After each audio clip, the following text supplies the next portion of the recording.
Kesal kapal Turki digerebek pasukan komando Jerman, Erdogan mengatakan kami sudah cukup sabar dan menahan diri. Lalu apa yang akan dilakukan oleh Recep Tayyip Erdogan selanjutnya?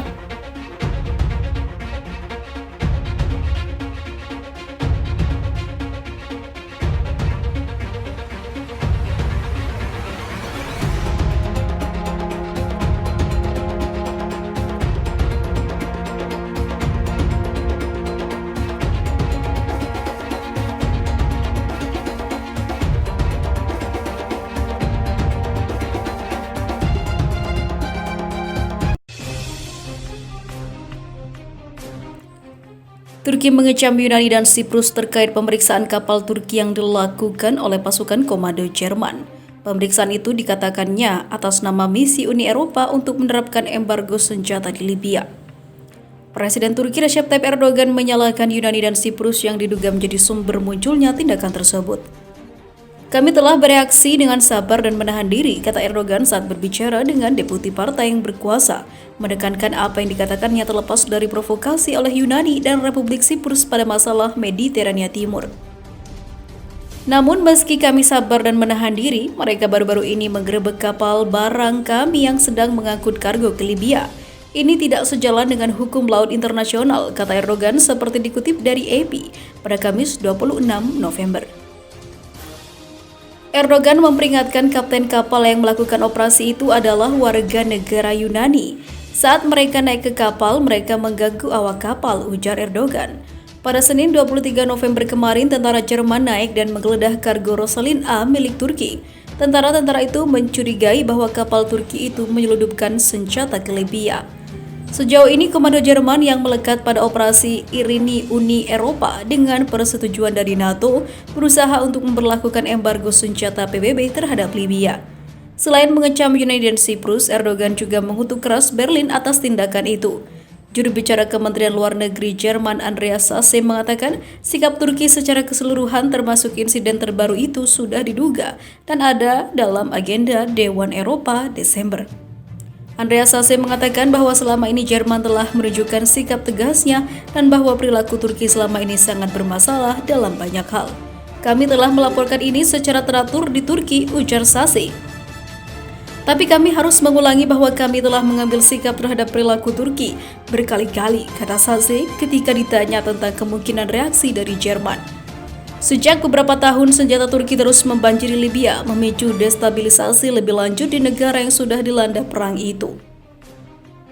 Sementara itu, diberitakan sebelumnya, belakangan ini Turki tengah terlibat konflik panas dengan Yunani dan juga Eropa. Konflik ini dipicu ketika armada Turki memprovokasi wilayah Yunani di Laut Mediterania.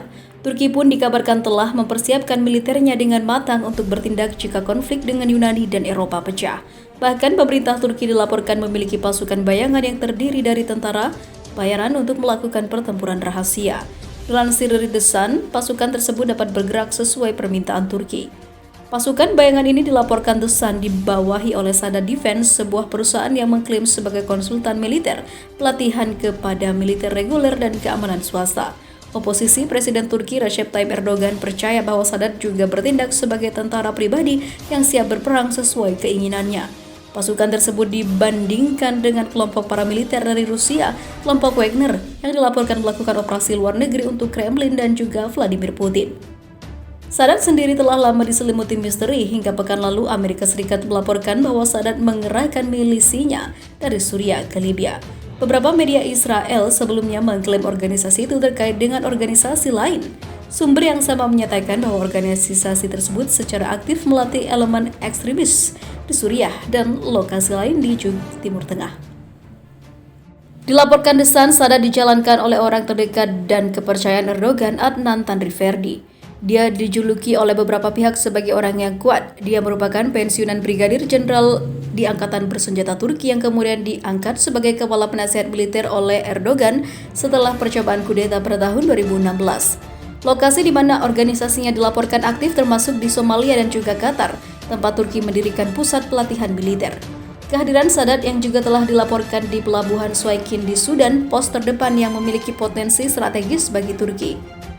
Dilansir dari situs resmi Sadat, misi yang mereka emban adalah membangun hubungan antara negara-negara Islam dalam arti industri pertahanan dan juga militer. Perusahaan penambahan pihaknya ingin melakukannya untuk membantu dunia Islam mendapat tempat yang layak di antara kekuatan dunia sebagai kekuatan militer yang mandiri. Namun Tanri Ferdi selalu membantah rumor kelam seputar organisasi militernya. Kepada Telegraph, Tanri Ferdi mengatakan perusahaannya tidak pernah mengirim tentara bayaran atau personel lain ke Suriah ataupun Libya. Saya ingin menyoroti lagi bahwa perusahaan bukanlah organisasi tentara bayaran itu, tidak memiliki hubungan dengan organisasi manapun. Terlepas dari tepisannya, para jenderal di Amerika Serikat yang memantau kawasan tersebut untuk Pentagon jelas tidak yakin atas bantahan Tanri Ferdi tersebut. Dalam laporan terbaru kepada pemerintah Amerika Serikat, para jenderal tersebut mengatakan Turki mengirim setidaknya 5.000 tentara bayaran dari Suriah ke Libya.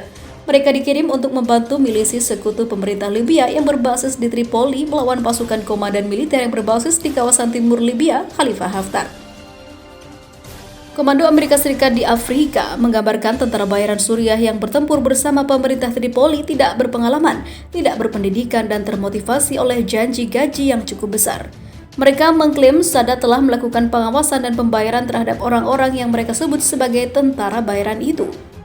Laporan itu juga mengatakan para ekstremis dengan hubungan militan sebelumnya telah terlibat dalam pertempuran di Tripoli meskipun ada kemungkinan mereka berperang karena alasan keuangan dan juga pribadi daripada alasan ideologis. Militer Amerika Serikat juga semakin khawatir tentang pengaruh Rusia yang semakin tumbuh di Libya, di mana setidaknya 3.000 tentara bayaran Rusia mendukung pasukan Haftar, kata laporan itu. Laporan itu juga menambahkan kelompok Wagner menyediakan beberapa tentara yang terlatih yang mengakibatkannya jatuh korban bagi milisi sekutu Tripoli. Moskwa membantah tuduhan militer Amerika Serikat dan berkeras bahwa militer Rusia tidak terlibat dalam proses apapun dan dengan cara apapun di Libya. Di sisi lain, Turki mengecam Departemen Luar Negeri Amerika Serikat karena menyampaikan kekhawatiran atas masalah agama menjelang kunjungan Menteri Luar Negeri Amerika Serikat Mike Pompeo ke Istanbul. Pernyataan dari Departemen Luar Negeri pada Selasa mengungkapkan setelah dari Paris, Menteri Luar Negeri Pompeo akan bertolak ke Istanbul, Turki untuk bertemu dengan Uskup Agung Konstantinopel Bartolomeus I dan membahas masalah-masalah agama di Turki dan wilayah tersebut. Otoritas Amerika Serikat menyatakan pihaknya juga akan mempromosikan pendiriannya tentang kebebasan beragama di seluruh dunia. Menyoroti kemajuan Turki di bidang kebebasan beragama selama 20 tahun terakhir, juru bicara Kementerian Luar Negeri Turki Hami Aksoy dalam sebuah pernyataan mengatakan bahasa yang digunakan dalam pernyataan pers soal kunjungan Menteri Luar Negeri Pompeo sama sekali tidak relevan. Akan lebih cocok bagi Amerika Serikat untuk pertama kali melihat ke cermin dan menunjukkan kepekaan yang diperlukan terhadap pelanggaran hak asasi manusia di negara itu seperti rasisme, Islamofobia, dan juga kejahatan rasial, tambah Aksoy pada Rabu kemarin. Dalam pernyataannya itu, Aksoy juga menggarisbawahi bahwa Turki tidak keberatan jika tamu resmi asing bertemu dengan perwakilan komunitas agama di negara yang mereka kunjungi dan mengingat catatan sejarah Turki tentang keanekaragamannya dan juga menampung berbagai agama selama berabad-abad. Sedangkan agama minoritas di seluruh dunia dan juga terutama Muslim dipaksa untuk melakukan ibadah mereka dalam kondisi yang tidak baik dan terus-menerus mendapatkan ancaman. Warga Turki non-Muslim mendapatkan kebebasan untuk menjalankan ritual keagamaan mereka, tutur dia. Aksoy melanjutkan bahwa kebebasan beribadah bagi warga Turki dari berbagai agama dilindungi. Aksoy juga menyarankan Amerika Serikat harus fokus pada peningkatan kerjasama antara negara-negara terkait masalah regional dan juga global. Pompeo akan berkunjung ke 7 negara yaitu seperti Prancis, Turki, Georgia, Israel, Qatar, Uni Emirat Arab, dan Arab Saudi antara tanggal 13 hingga 23 November nanti.